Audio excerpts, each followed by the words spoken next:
this guy from New Jersey the other day who told me something about salted water. Now, I'm from the Midwest, and this whole concept just sort of swam right past me. I told him, and he replied, I don't speak Japanese, and it was all just one big shipwreck. Have you ever had any trouble understanding a difficult concept? If so, you're not alone.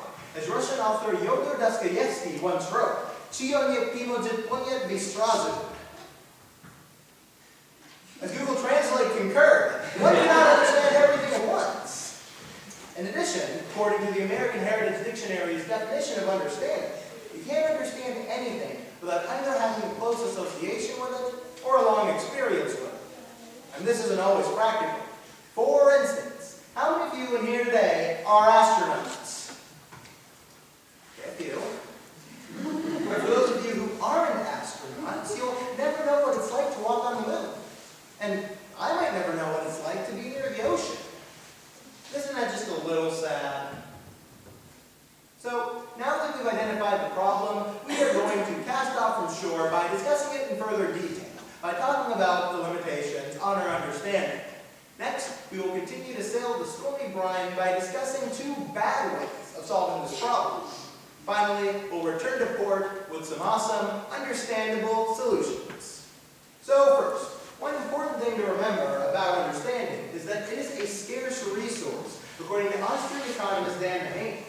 What this means is, because there are only a finite number of hours in a day, there's only so much I can understand. Any minute that I spend trying to understand Moby Dick is a minute that I'm not spending trying to understand the zombie apocalypse. Don't laugh, this is serious. Anyway, so because of these limitations, it's hard to understand everything, or even a lot of things. And over the past few years, these limitations have grown ever more limitless, because people are distracted. For instance, my mom, just a few years ago, decided to take some college classes here at the University of Iowa. And she decided to, well, when sitting in her classes, to pay attention, be a good student. But the students around her, a lot of them were like stealth ninjas in uber stealth mode, with an oh so stealthy cell phone under the desk position that no teacher ever sees. In fact, many of these people ended up failing or dropping out of the course because they cared more about understanding their friends' latest Facebook posts than they did their education. Now, this is not to say that all technology is horrible, because as the American Psychological Association once stated, the internet and related technologies have the power. But it is nice to say, it's important to remember that you only have a limited amount of time to understand things. So you shouldn't waste it trying to understand Kanye West's latest tweet. Because, you wouldn't anyway, no matter how much time you invested. Now that we've uncovered the reasons behind why our understanding is limited, it's time to talk about some bad solutions. First of all, many people try to overcome the limitations upon their understanding through rote memorization. Essentially taking a fact here and a fact there and a fact everywhere and hoping it sort of all comes together. But the problem with that is, it's kind of boring. Any Bob, Dick, and Harry could just go up and research that the ocean is blue. It is blue, right? Okay, just checking, great. So they can research that the ocean is blue, but that's a great fact, but that's it. They're not really going to learn anything else. The thing is, even though there are some things that do need to be memorized, like the alphabet, for instance, without understanding in an education, everything becomes stressful and boring in equal measure, according to Philosophizing with Children, Kenyan Style, an article published by the University of Hawaii's printing press in Manila. So basically, oversimplification doesn't work. Well, rote memorization doesn't work, and neither does oversimplification. Essentially, what this means is when you take something and, well, simply put, you oversimplify it. It's like, I could sit down one day and watch a movie about cowboys and then conclude that all cowboys talk like this. But that wouldn't really be true understanding, because not all cowboys do talk like that. In fact, when we oversimplify, we're actually doing something else. Stereotyping. And stereotypes, to be blunt, are bad. In fact, just think about Marlin in Finding Nemo. Everyone always expects him to tell jokes just because he's a clown clownfish. I mean, with fronds like those, who needs an enemies?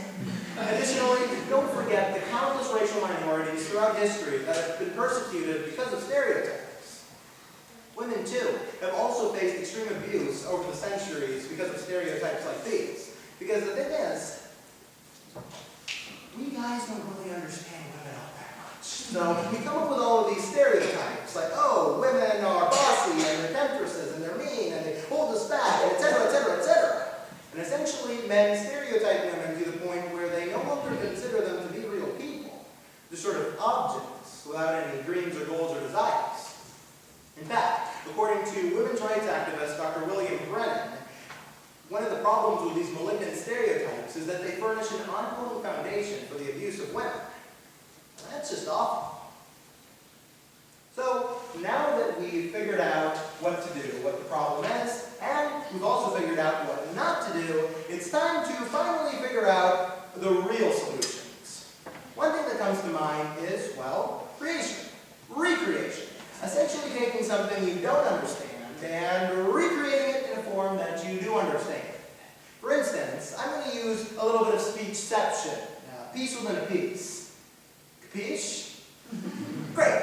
So when I was in 10th grade, my speech coach suggested that I perform QED as a dramatic interpretation. QED is a piece about the physicist Richard P. Feynman. And the thing is, I was never really a Nobel Prize laureate like Feynman was, or a member of Project Oppenheimer.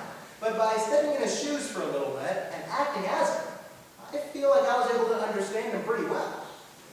In fact, all of the arts can be excellent tools for understanding through creation. Just try writing a fictional story about the ocean sometime without knowing anything about the ocean. I mean, you can. Sure, you might not know much at first, but once you start looking up facts for your story, you won't just be memorizing them by rote. You will be weaving them together into a living, breathing story. And I think that's pretty cool. So in the end, I guess this whole ocean problem isn't all that big of a deal, because I could always just write a book about the ocean, or act in a play about the ocean, or even create my own ocean. Okay, probably not.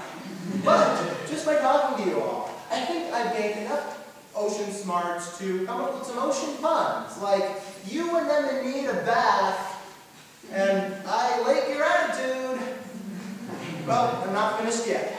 Just by understanding our limitations and creating to understand, we can all find our porpoise in life.